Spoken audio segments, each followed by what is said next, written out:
Shalom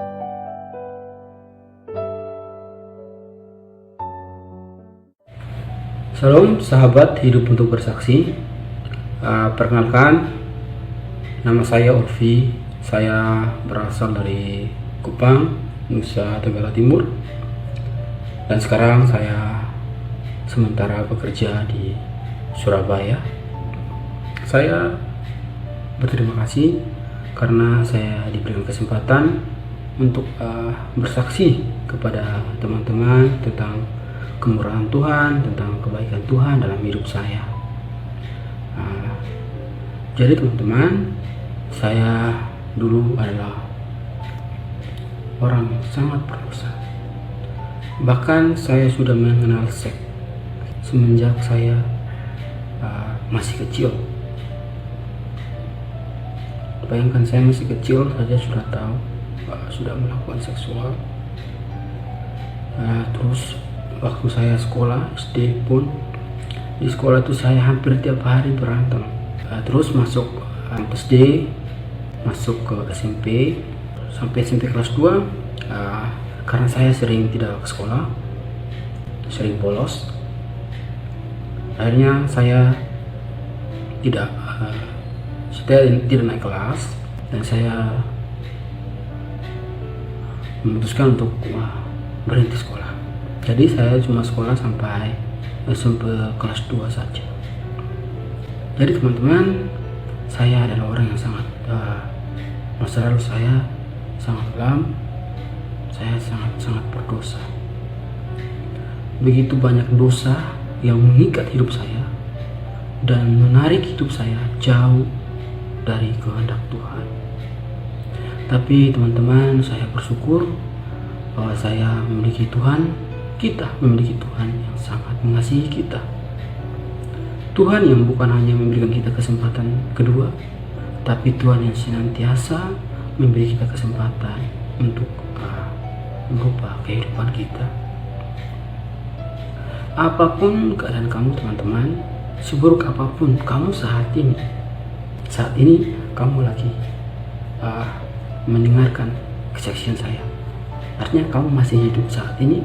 Itu bukti bahwa Tuhan mengasihi kamu dan Dia memberikan kesempatan kepada kamu untuk memperbaiki hidup kamu.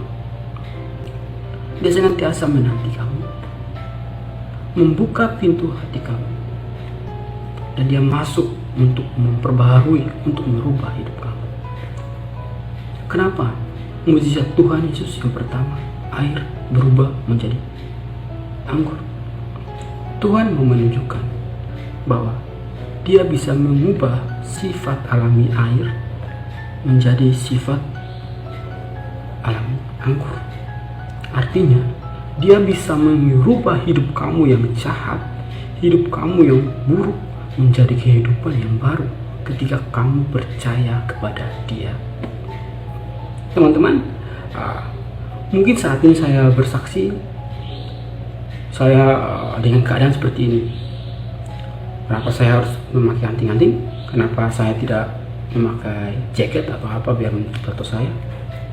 Bukan saya pamer bahwa saya punya tato dan lain sebagainya, bukan. Saya mau menunjukkan kepada teman-teman dimanapun kamu berada saat ini. Mungkin kamu punya keadaan fisik seperti saya, bertato dan lain sebagainya. Jangan jadikan alasan itu untuk menutup hati kamu dari panggilan Tuhan. Kalau kamu berpikir bahwa kamu tidak pantas melakukan kehendak Tuhan, merespon panggilan Tuhan apapun dalam hidup kamu, karena kamu berpenampilan seperti saya, itu adalah pikiran yang salah. Karena apa? Manusia melihat apa yang kelihatan, tapi Tuhan melihat hati kamu, melihat ketulusan kamu, membuka hati kamu untuk merespon panggilannya dalam hidup kamu. Teman-teman, saya adalah orang yang tidak pernah mau berpenampilan baik supaya disukai orang. Saya tidak punya pikiran seperti itu. Saya berpenampilan apa adanya. Karena saya dipuji atau dihina tidak akan pernah sedikit pun mengurangi berkat Tuhan dalam hidup saya. Yang perlu saya lakukan ialah menjaga hati dan pikiran saya. Karena bagi Tuhan yang haram bukan apa yang kelihatan, tapi apa yang jahat. Setiap hal jahat yang keluar dari hati dan pikiran kamu, itu yang jahat di mata Tuhan. Mungkin pemikiran saya salah, tapi itulah prinsip hidup saya. Nah teman-teman, hidup saya yang dulu yang begitu jauh dari kehendak Tuhan, tapi saat ini Tuhan telah memakai saya untuk melayaninya sebagai guru sekolah minggu. Tapi untuk sampai ke titik ini, Tuhan mengizinkan suatu proses yang harus saya lewati, yaitu sakit hati, yaitu proses yang sangat menyakitkan. Saya pernah pacaran 4 tahun teman-teman. Jujur dulu saya sangat mencintai wanita itu. Saya beranggapan, saya yakin bahwa dia jodoh saya. Namanya orang pacaran, berkorban adalah hal yang wajar. Saya di sini bersaksi, bukan saya mengungkit-ungkit apa yang sudah saya korbankan untuk mantan saya itu, bukan. Ini karena saya bersaksi, saya harus mengatakan yang sejujurnya. Jadi karena saya kan sekolah sampai SMP kelas 2 saja kan. Dan pacar saya ini, mantan saya ini, waktu itu saya pacaran dengan dia dari SMA. Habis itu dia kuliah. Dan saya juga ya bukan banyak sih, tapi saya juga bantu dia untuk sekolahnya. Bukan saya membiayai dia, bukan orang tuanya yang membiayai dia, tapi saya juga ya bantu sekedar, intinya bantulah, sekedar uang pulsa atau apa saya bantu. Jadi saya berharap karena dia kuliah, besok lusa anak-anak saya hidupnya tidak seperti saya. Mereka memiliki ibu yang punya status pendidikan yang baik, tapi ya Tuhan memiliki rencana yang lain teman-teman. Tuhan mengizinkan mantan saya ini pergi dari kehidupan saya dan memilih bersama laki-laki lain.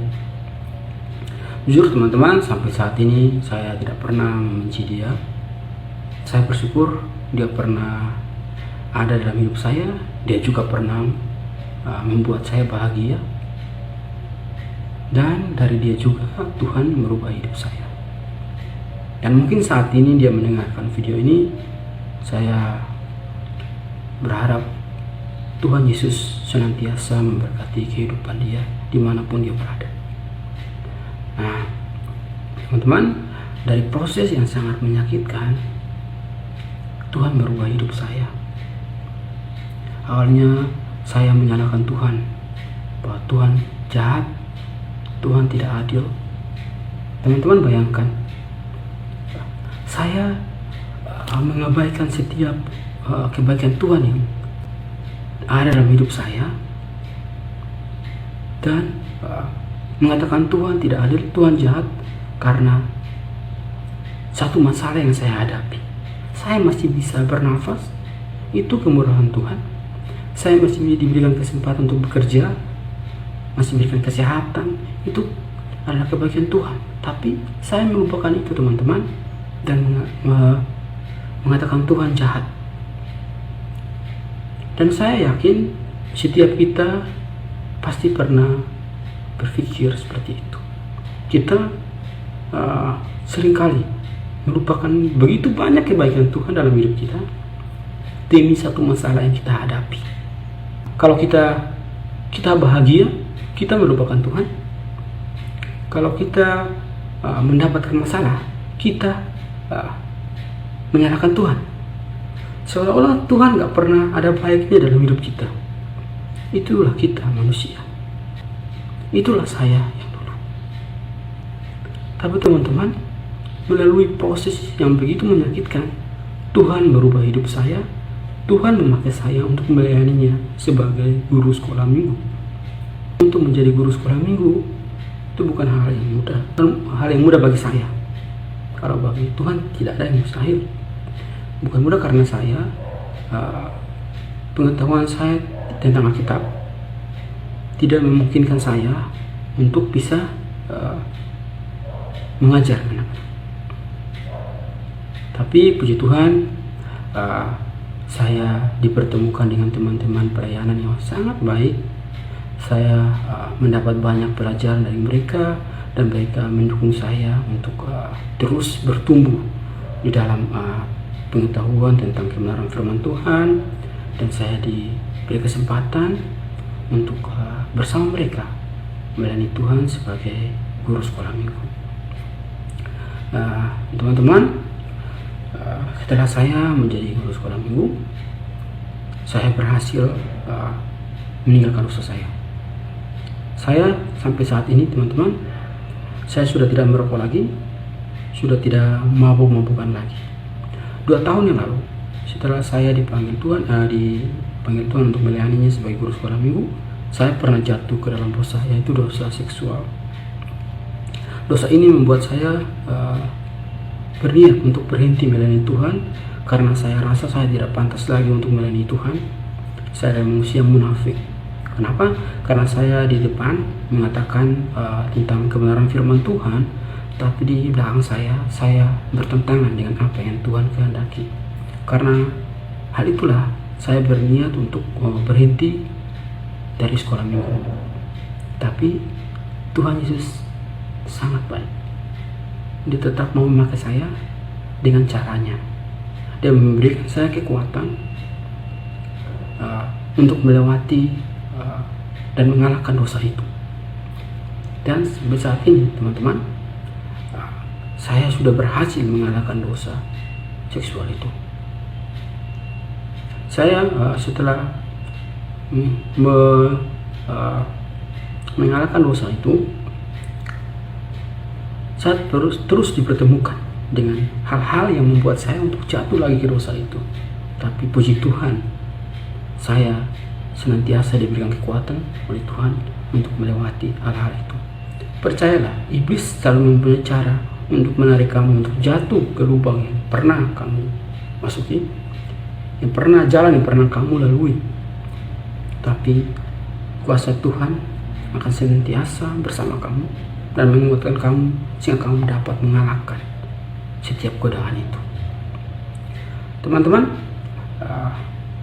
apapun kamu saat ini,